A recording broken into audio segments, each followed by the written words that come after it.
Now we have the generation of the second generation of investors, which are earlier entrepreneurs. So they understand innovation, they understand grassroots problems.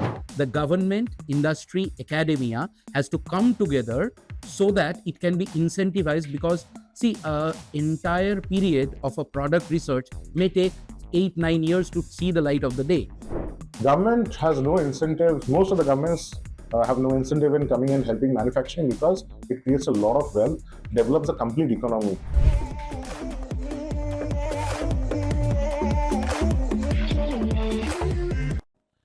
So welcome to DYNT News. Today we have with us Arnab, who is from Array Venture, and Arnab Basu, who is associated with a tech company called Yangcha. So welcome both of you. Thanks. We are engaging on this podcast with you because of a certain media bite by Piyush Goyal. So what is your take on that? See, what he had said is that Indian companies are trying to create a lot of service oriented business, but they are not going into the deep tech and innovation and all those stuff. And he has given a cheat sheet which shows that there are companies which have got funding and all those stuff vis-a-vis what are the Chinese organizations that have got that. Now we have to understand, we are always creating a debate around it and trying to look at it very superficially. Why? I will tell you 1, 2, 3 steps. First is, we are looking at it from a perspective that, okay, we have a lot of startup pool, and from that startup pool, many have got funded. They are the poster boy of our startup, and yet that person is being looked down upon. While some other people will say that perhaps we do not even know what a startup is, and why are these ministers saying they have not done anything to create any possible solutions so that we can move into innovation and research. So a debate is continuing on all those topics.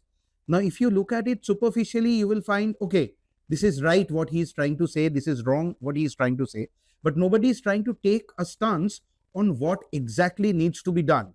Or are we in that stage where this can be utilized as a base or a fundamental launch pad through which you can move into the other side?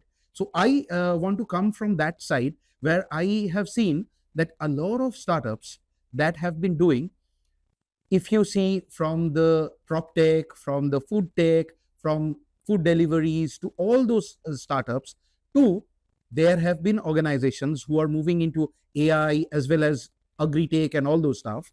There is a huge pool of startups which has first delivered what is required in their own vicinity and what is the real challenge at the grassroots. Now, once that is done, then what has happened is we have also got the fintech. Now, this fintech, once they have gone into the fintech and the e-commerce, they have now created a lot of wealth pool. Now, this wealth pool now can be utilized for the next level of innovation and research. Unless and until we have our own homes secure, we cannot go outside to secure the land, right? So that is the reason we need to first secure this. This is the launch pad, and I see a lot of startups who has done this groundwork. If the fintechs were not there, the financial inclusion, the digital adoption would not have happened. Once the digital adoption happens, then there will be a lot of things like AI innovation that will happen. The people has to take it at the end of the day. If somebody is doing a startup, he is not doing it for charity. So there has to be a lot of customer base who wants to take that. Then only, since there is now a penetration, now people know, they have adopted it, you can take the next leap and do these innovations. So I think we are in a right space where we can take the next leap.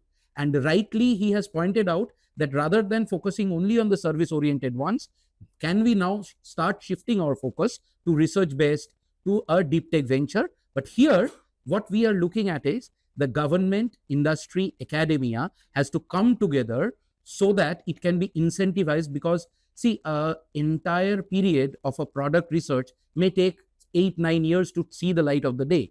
At that point in time, a lot of support needs to be coming from the government sector as well as the industry, so that they can sustain this research to see a product at the end of that.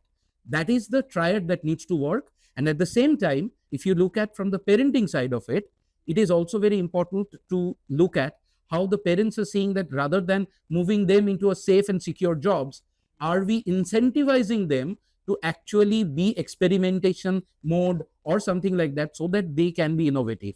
That is also important. So this entire 4 quadrant should come together to see that India takes the next leap in research and innovation. So we go to Arnab Rai. Now you have kind of written op-eds of sorts, and you have done a critical analysis, and you have used Maslow. Why did you think that such a structure needs to be used to put forward your point? We're talking about innovation, right? And we often use the phrase that necessity is the mother of all invention, all innovation, if I take the liberty of saying that. So innovation happens when there's a need. You know why India never really had any automation? The need for automation was because we had cheap labor. We had huge population, so robotic automation, mechanical automation, industrial automation, even software automation. Now from there to AI automation is not thought of because that's not a need. Because today, a company like food delivery, home delivery can survive because the wage, minimum wage is quite less and the population is huge. But if you're looking at America or USA specifically or China, their economy has evolved, their GDP per capita has evolved. So cheap labor is obviously stunted. As a result, automation is required. So my first point of why we would innovate when we need it. So when you are looking at a mango tree, we all love mangoes. I would pick up the mango which I can reach through my arm. Once I'm done with that, then I'll use my stick, then I'll use my stones, and then I'll probably shake the whole tree. That's why I thought that, and the hierarchy of needs is beautifully described by Maslow. So that's why I drew an analogy is most innovations or invention happens because of the need. Right? Caveman innovated fire because they needed warmth. They innovated spears, invented spears because they needed hunting. We innovated agriculture, and that's how it has happened. Another thing I would like to say, if you look at Indian economical progress, every economy starts with agrarian economy. We start with agriculture. And India has been amazing at that. But back in the days of Mohenjo-daro, Harappa, we have seen of industrial inclusion onto that, manufacturing in that age. But while West was industrialized, India missed that manufacturing train. India skipped to the services, right? As a result, what has happened that China took the manufacturing route, and now they have the software route as well. So you see, they have a stable foundation. India still doesn't have the basic layer of hardware. India does not manufacture NVIDIA chips and doesn't have the scale to manufacture that. But eventually we'll be there. So homegrown hardware is very much required for these kind of software innovation. Same thing with telecom. We had WLL, CDMA, broadband. And then we missed the fiber optics train. We directly went into mobility or wireless mobility. And that is the reason India's latency is still high. In esports market, gaming, if you're interested in gaming, you will see India does not compete in the international world because our latency is low. So it is important that we take step-by-step measures so that we can create a foundation. We have understood that now. So what Honorable Mr. Piyush Goyal said is aspirational, and absolutely yes. We have the talent to do that. He also mentioned that we have the maximum amount of STEM graduates. And we are the talent pool when it comes to STEM minds are concerned. But why are we not doing it? My thing is very simple. We have not found the need for it, and we have bigger problems, much profitable problems to solve, which we have been focusing on. But once we are done with that, obviously that's the next step for us. Now, I was also thinking on your lines that it's an aspirational problem that we want to be competing in the first world sector, but our base is not that strong to launch us to that level. So, but still, if we go by his statements, he is seeking something.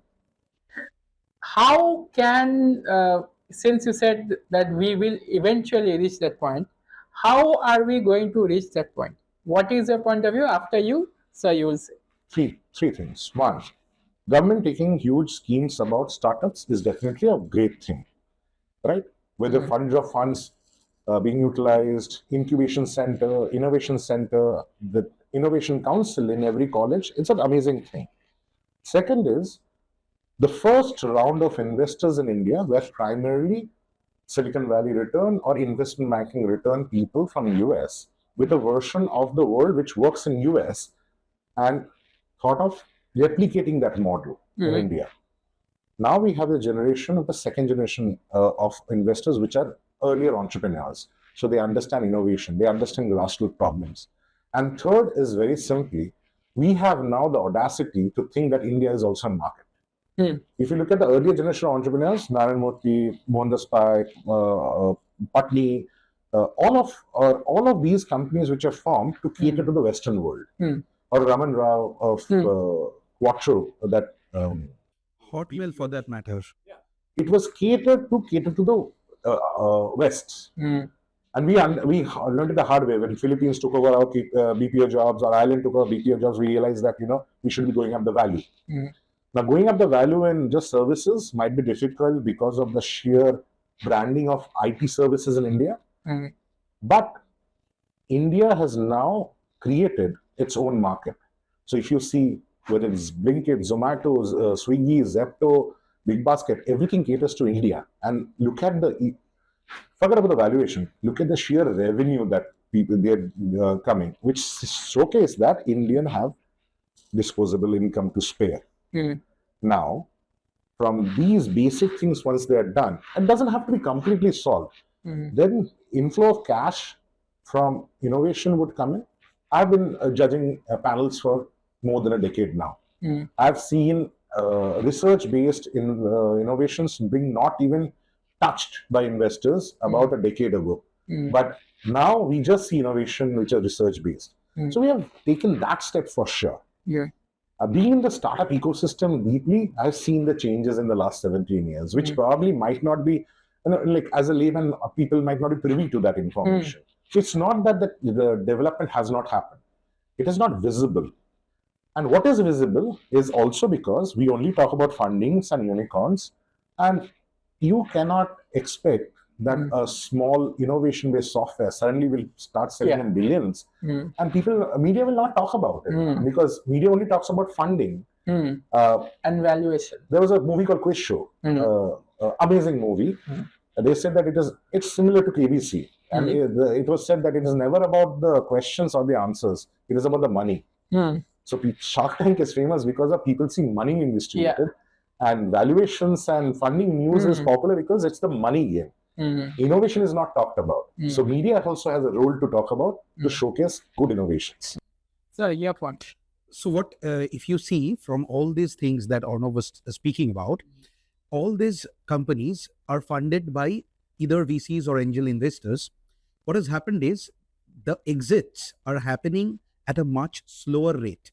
Now, since the exits are happening at a much lower rate, what happens is then the pressure on the angel for going into the innovation-led startups becomes too high.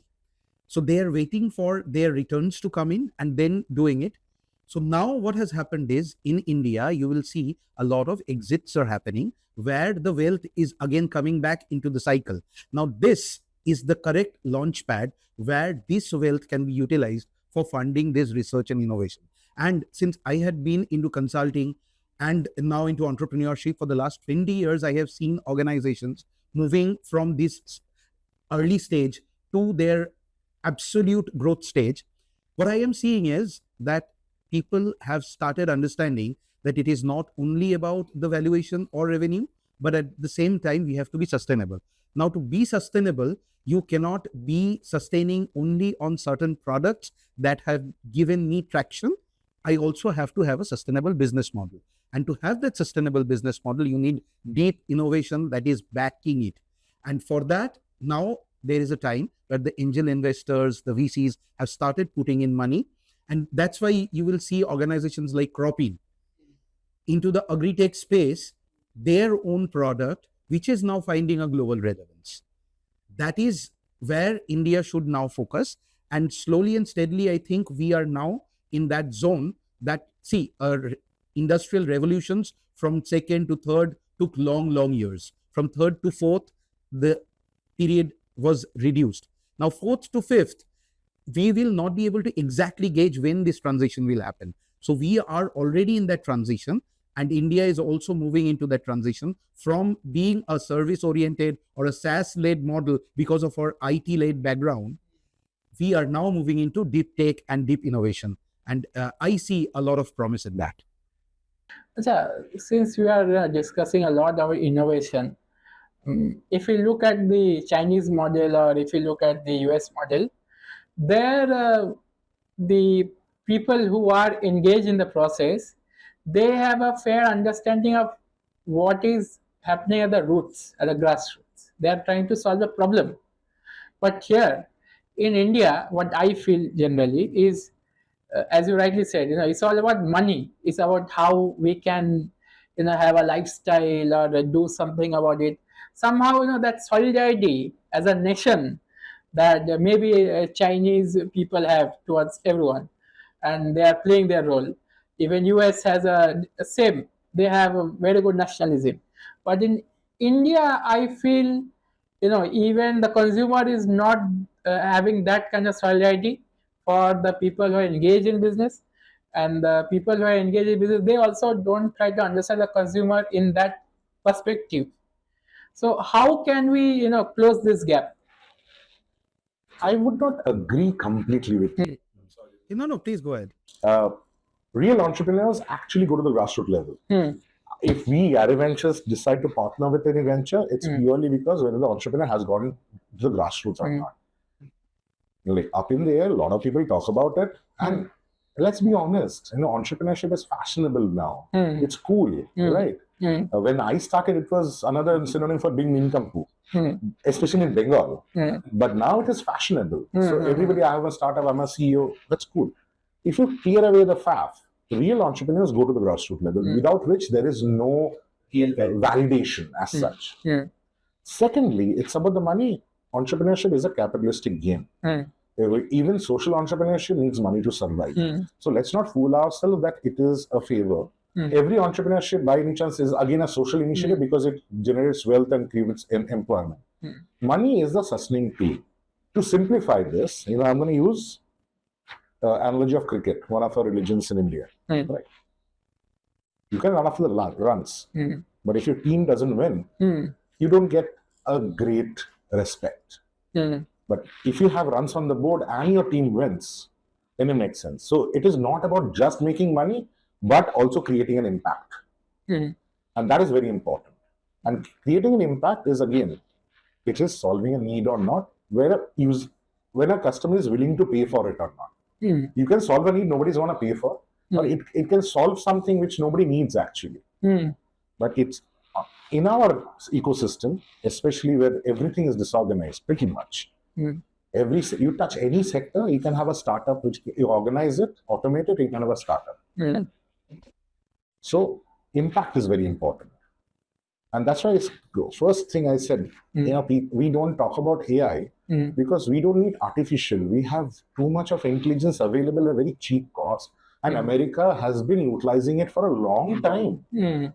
Now we are utilizing it. Now, obviously, you can see that Indian GDP per capita would increase as the economic increases happen. Then, imagine, I'll give you an example. If tomorrow, let's say Zepto or Blinkit is doing an amazing job. People have changed their habit. I decide what would I cook and then I order. And within 15 minutes, I get the ingredients and then I decide to cook whatever it is.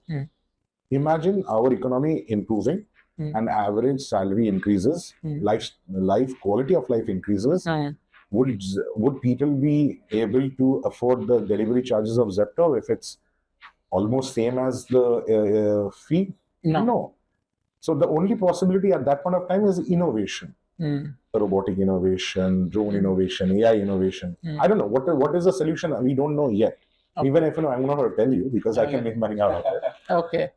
So innovation comes in that way. Okay. So same thing. What he is saying, if you look at things from this perspective, that okay, now tomorrow I have to actually pay for that service, and I have to innovate. The first and foremost thing, what do I have to do? I have to understand that customer psyche, right? Now, to understand that customer psyche, if you were talking about China and US being in that. Why was that? It was because there has been a solid groundwork that has been done for many years before they reached that level. Now, in that, what they had done a university industry partnership. There are opportunities where an innovation can be taken up by the government so that there is a sandbox opportunity where he can experiment, and yet there is a safety net. That is the reason they have been able to successfully translate that into deep innovation led programs which are highly valued and which has created a lot of impact. Before going into that, first we have to, therefore, what I said earlier as well, that this triad of government, industry, academia all should sit together and figure out how can we actually incentivize rather than being directive. Can we be collaborative and participative in that, so that the government also needs to do a solutioning to a lot of problems, and those problems can be done through these deep innovations if can be brought out. And here, to fund that, can we have that sort of a cushion from the industry houses so that this sort of an innovation can be applied to a larger audience. Now, if you see one of the startups I was mentoring, what happened was they were trying to actually copy the global solution, what is already available. But when they actually started focusing on the contextual part of it, that whether our farmers are equipped enough to use those smart things, then they realized that there we can do an innovation. And what has happened is now their product is now being utilized by other countries as well. So if you keep looking at into the contextual innovation and incentivize that research so that there is a safety net, they can continually do that, fail, and then build, learn, and measure. I think we have arrived at that, rather than depending on what other countries are doing. If you can do this, many people can do that. Even in AI, if you see our frugal approach, that we had always been trying to do things with limited resources. Now, what has happened is a lot of energy goes into utilization of AI. A lot of computing resources are required. If you, through that frugal approach, can create those sort of models, where you see that, okay, these are the things that needs to be solved, and therefore I have a solution, then you will see a lot of progress happening. And that can be applied to a global, where globally people are looking at energy efficient as well as less computing resource used AI solutions. So that is there. Even in the language, we have so much of multilingual models that can be a test bed for multilingual models. We have so much of ethnicity and diversity. Can we create the lot of adaptability in that market? That can also be replicated globally. So that models can be trained through this. So we have a lot of opportunity. How we contextualize it, how we see it, and how we get those incentives, that is where we have to look at. Let's, like, I will put a question to you. I play the devil's advocate. Like, if you look at China versus US, US was ahead in the AI game. Then what China did is China sat with all kinds of stakeholders. Then they worked on something which was already done in USSR era, and then they created their DeepSeek and this there. Why are our political class, as well as the people who run the government, why are they not taking that kind of approach, like, this militarized kind of approach, or what do you say, like this direction? Why is the government unable to give this direction, and why is the administrative class of India unable to engage with those who are in this innovation sector? I will not completely agree with you on this. Why? I will tell you. See, a lot of funding that you are talking about, US and China and all those stuff, lot of innovation has been led through defense-led research, and through that they had been applied in mainstream commercialization. Here also we have that opportunity, and that has been utilized, and there are solutions that are being sent there. And how did China do it? Because China had been able to engage with the stakeholders, as you were saying.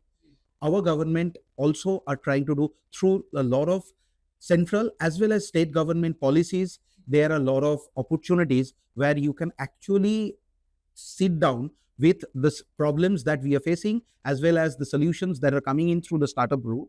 Can that be engaged? Yes, we are not getting it in a structured way. Perhaps that push needs to be there, but yet the government has started looking at it. And there are a few instances where even through this, there are a lot of solutions that are coming up. Obviously, government is unable to say it right now because they are completely defense-led. But perhaps it will, when it comes to the mainstream media, we all will be starting to see that result. The second is, if you look at how we are structured, we are democratically structured so that plurality is also required. What happens in China is we can give a direction that you will not be utilizing or seeing a program from there, and everybody will do it through a directive. Here, through that exchange, we can perhaps come up with a better solution. So that is also a strength rather than a weakness from our side. We always look at things from straight jacketing, like this is a black or a white. I want to look at it from the gray part of it, where I can draw some positive inspiration. Okay, Mr. Basu is trying to protect the democratic characteristics of India. Now, I will put forward the question: it's a situation like if we look at China, China uses drone to deliver food, and the Zomato founder of Zomato, he was saying we can't do that model because children might use catapult and pull it down.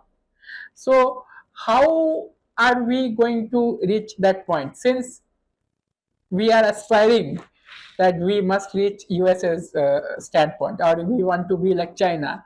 How can we communicate or change this kind of behavior? What is your solution? Right. There was an article long time back. I was in B school. It was written Crouching Tiger and Hidden Dragon. So if China is the dragon, India is tiger. So tiger cannot be a dragon and dragon cannot be a tiger. We have a different set of problems. Now look at this. China has been a command economy. Right? Government controlled everything. Everything. Typical command economy principle. Now, as the capitalistic liberalization came in, gradually they have opened things up. So if you have somebody under control and let them that you can only walk for 1 hour, they will feel good about it. Like you will be always inside the house, but 1 hour you will walk. But a person who is walking all the time, you ask them that 1 hour you will be inside the house, they will crib. Now, whether I'm not going to make a statement whether democracy works or not, that's a statement great philosophers and sociologists and political science experts would talk about. India has been the free bird. So we cannot control people that you have to go by rules. China has been always ruled by rules. You can literally evacuate an entire village and shut the media and nothing can be done about it. And they can control everything around it. So if somebody hits, during coronavirus, everybody's data, everybody's face, everybody's tagging was recorded by China. And that's how they controlled it. If India wants to do that, do you think people will accept it? Absolutely not. So control-based approach will not work in India. So obviously, we have to think about different innovation. Now, why? Now I answered why it is not happening. Now, how will it happen? If I had an answer, I would have been making billion dollars right now out of it. But I'm sure there will be solution, because I have always seen one good thing about Indians, I would say. We always crib about this is one of the most difficult places to do business. We have a lot of bureaucracy, a lot of problems, and we don't have a lot of support system yet. We are the only one of the top 3 startup ecosystem in the world. Not the best of the resources. Not that we are one of the first world countries. But if you take our startup ecosystem, there will be 3: US, China, India. So I have huge faith in Indian entrepreneurs. Despite the condition, despite the challenges, we figure out the way. People call it jugaad. I call it sheer tenacity to do things. Now, also, China is more bullish on Indian market than Indians themselves. If you look at the 2025 data that they're projecting. Not only that, if you see today, the entire world is now looking at India as a consumer base. Now, if everybody is looking at India as a consumer base and they from outside the country are trying to come in and capture that, we automatically have an edge if we start moving into that direction to capture that as well. Because we will be understanding the context, we will be understanding the exact pain points that they're having rather than somebody coming from outside.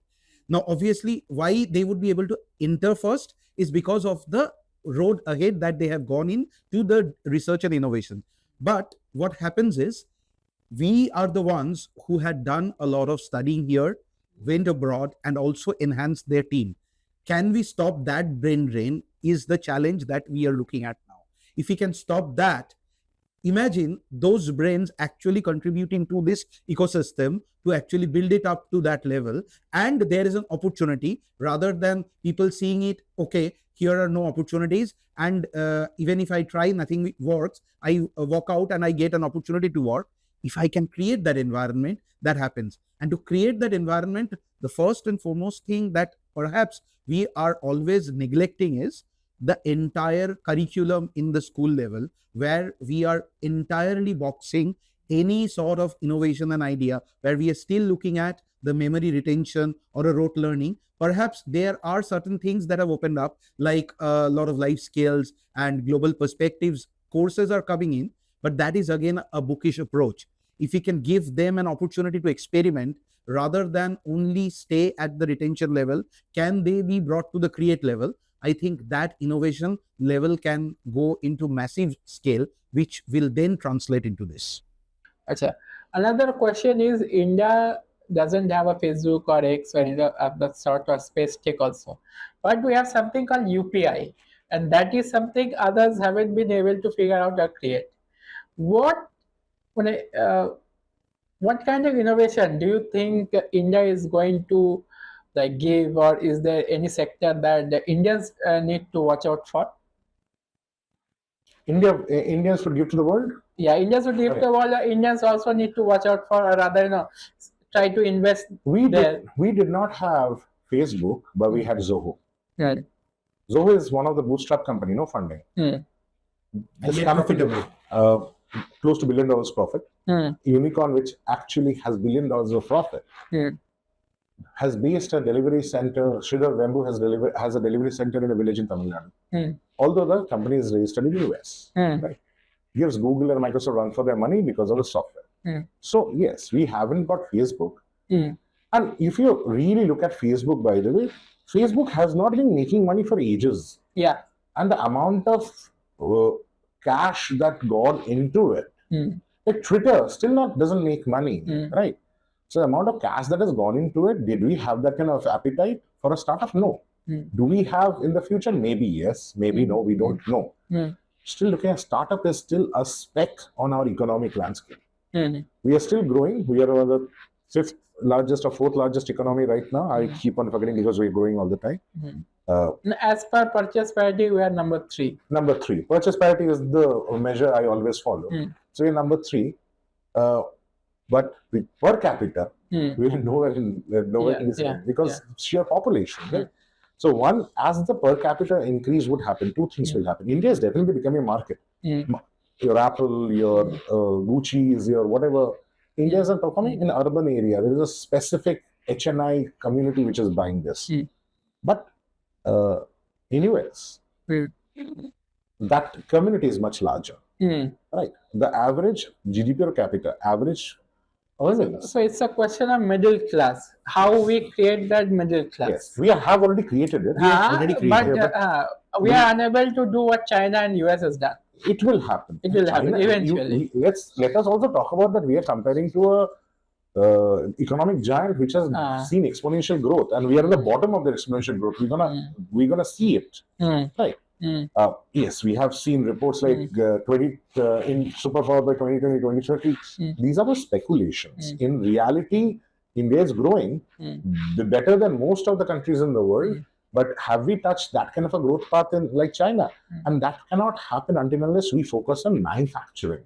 Manufacturing. The software is not going to solve it. I do understand Piyush Goyal saying that AI might be the next big thing. But you have to understand half of the AI innovations are done by Indians only who have gone abroad. Perplexity, there's an Indian guy. Even OpenAI, there's so many Indian engineers. Yeah. Even Microsoft, when they had shifted through Satya Nadella, under his leadership, there are a lot of Indians who had contributed towards its complete turnaround when they were moving into this digital transformation exercise that they had gone through when they were completely threatened by Google. So if you see, Indians have that in them. Where we are applying it is outside. And why is that? Because we are not finding the right opportunities here. Can we create that? You talk about UPI. UPI is one of the aspects of I am a huge fan of the India stack. We are talking about UPI, BG Yatra, the Aadhaar itself, UID itself. And you're looking at a country. Not only that, I will just add, Arnab, on the COVID vaccination certificate itself, the entire thing was done so professionally. Right. So, newer websites. Now, yes, when GST came in, we as a businessman or an entrepreneur used to grip a lot. Oh my God, so much work and everything. But now, it is so seamless. I am not talking about the percentage. That's government's prerogative. I would always want lesser. You're talking about structure. The way it is done is delivery. Like, for example, I'm your vendor. You give me, I charge you GST, but I don't submit it. It will be caught in the system. It is so seamless. So in a lot of areas, government has actually worked to eliminate certain bottlenecks. And I am a huge fan of India Stack. And India Stack is done by Indian innovators in India and abroad, by the way. So India Stack gave birth to UPI. Again, UPI was heavily influenced by demonetization, right? But having said that, it is a great thing that you just need to have a mobile, where in Canada, you still don't have OTPs. Yeah. So so development has happened out here. It was tremendous development. So in certain cases, we have done it. Maybe by fluke we were lucky, or it was designed. I won't know because I am not in the PMO, right? But we have the potential of doing it. AI leap take, we are not reaching there and everything. Maybe we are not prioritizing that, but if Indians prioritize that, we will make another DeepSeek for sure. It's not a big deal. Okay. But space tech, defense tech, agri tech, look at the innovation in every incubation center and every colleges, decent colleges. You'll be amazed. Innovation is happening everywhere. We just need to fuel it. Okay. So I come to the last section, and I will start with you because this is a question asked you previously also. How can we boost manufacturing? Because if you go to South India, more or less South Indian economy is modernized and can play 1920 game with the US and China. But elsewhere, how can we, improve manufacturing, and how can we revive manufacturing in West Bengal and specifically in Assam, Northeast area, where the potential is much more, untapped potential? First, we start with you, and then sir, you answer. So this is precisely what I was thinking last day. There was a hospital in North Kolkata who has actually imported a precision equipment for spinal injuries, nerve compression, and all those sort of surgeries that would have been done manually. Now this machine can do that. When I saw that needs to be imported, that gave me a clue that why can't we manufacture that here itself? Now understand the thing that this hospital will bring it and it will serve only a particular handful section of the people. Now, if that can be replicated to all the hospitals here, what sort of market that is from a sheer startup perspective or a business perspective, that first we have to understand. We do not even look at that as a market. We always try to put that aside, try to always look at those things which give us immediate revenue. And that's why our focus has never been onto manufacturing, because there we have to invest first heavily, create those products, and then take to the market. Now, if you can actually see that this sort of machines, if we can develop and that can be utilized for our people, is a huge thing. See a level of manufacturing being done by a lot of healthcare. Now, that in itself can be boosted I think we have a lot of potential, especially in the eastern region, because the eastern region gets a lot of inflow of people who would come in for healthcare facilities in India. Now, if those sort of startups can be boosted through the government as well, again, I believe here, again, requirement of utilization of maybe a CSR fund, maybe some sort of industry initiatives where we start focusing on certain surplus into the manufacturing sector. If we can do that, that will take us to the next level. Unless and until we have that manufacturing, we will always be that service-led economy, and service-led economy will never have that exponential growth. Sir, your point. Manufacturing is happening, but at a very micro scale. Very much. As Arnab said, large manufacturing setups is only luxury of the bigger business houses who can go through the nepotism. And we unfortunately have to say that there is a bureaucratic nepotism when it comes to manufacturing still exists in India. Government has no incentive. Most of the governments have no incentive in coming and helping manufacturing because it creates a lot of wealth, develops a complete economy. Imagine Jamshedpur. One major manufacturing unit has employed the entire city, right? And what happens when you're employed? You cannot buy boats. So obviously, I wouldn't say any government who are looking at long-term, not looking for long-term development will not be proposing manufacturing. Now, how can we do that? So obviously, I always said that Indians have always grew despite the government, right? And coming from the West Bengal, I completely believe in the fact is that Bengal entrepreneurs can do wonders despite the government. If government helps, absolutely yes, we are more than happy with open arms to receive that help. But if there's no help, what can be done? And I have a very simple idea, and I'm actually going to write that article later, but I'm going to tell it to you firsthand. First is we would need investments, incubators, academic institutions, and certain government bodies. Government bodies in the sense MSME institutions, CII, coming in and creating tertiary fabricator units. Right. So I am manufacturing something. If I'm manufacturing a camera, so I can outsource the fabrication of that machine to another as a job order. Two things in India which is extremely important, especially post-COVID, is injection molding and PCB manufacturing. Because now any manufacturing would have electronics in it. Like we cannot see and it's not just IoT, it's just electronics. IoT chip design is also required. These are two things which is required. If this thing is done, somebody will just manufacture and somebody will innovate. So you will have innovation centers and you have manufacturing centers. If you have these two, you need logistics, which Chennai is amazing, has done. So we need an amazing logistics hub out here. All throughout, our Kiripur port had been the major logistics port. But then, as we see, we have Mr. Paradeep, Kandla, Chennai has become. So we have to improve those infrastructures as well. That we can, when you manufacture just for a certain amount of people, it's micro. But if for global level you want to do it, then you can create an economic impact like China. And yes, at the end of the day, we are not gonna have immediate economies of scale like China. So we cannot be looking at a Me Too products. We'll be looking at products which has impact in India. Either financially they are better off than the excise duty or the import charges, or innovative products which other people have not seen. Now, having said that, I'm not saying there is several startups in Calcutta itself, I can name them. We're positive of time. And they have not really paid me to sponsor them. So, jokes apart, a lot of fabrication is happening. IT Patna has an amazing fabrication center. The Venture Center Pune has an amazing fabrication center for startups. I'm looking at startups. Again, small scale.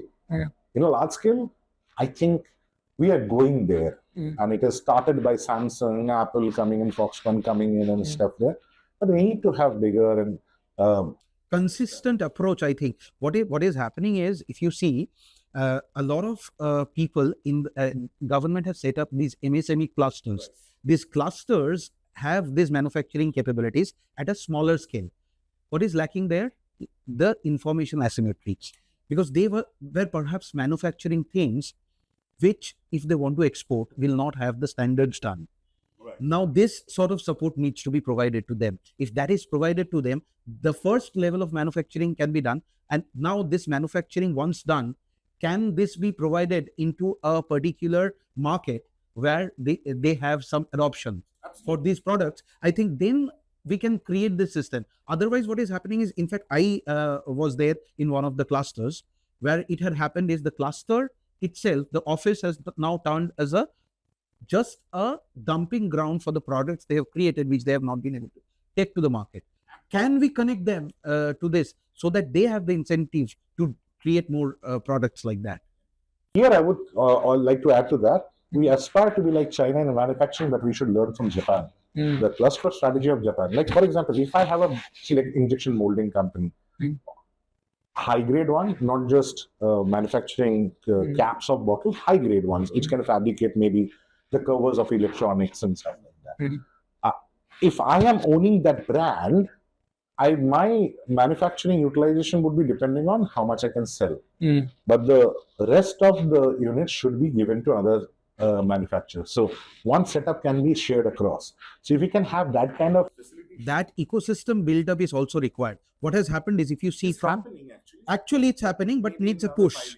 Yeah, that needs a push. And if you also look at what is happening is, a lot of manufacturers, they are trying to get it done by themselves in silos. But in silos, nothing will work. We have to create. I actually agree with you, because there is a huge lack of trust as a culture in Indians. We need to trust each other. 2 heads are better than 1 and 3 heads are better than 2. If we cannot collaborate, we cannot trust, we cannot grow.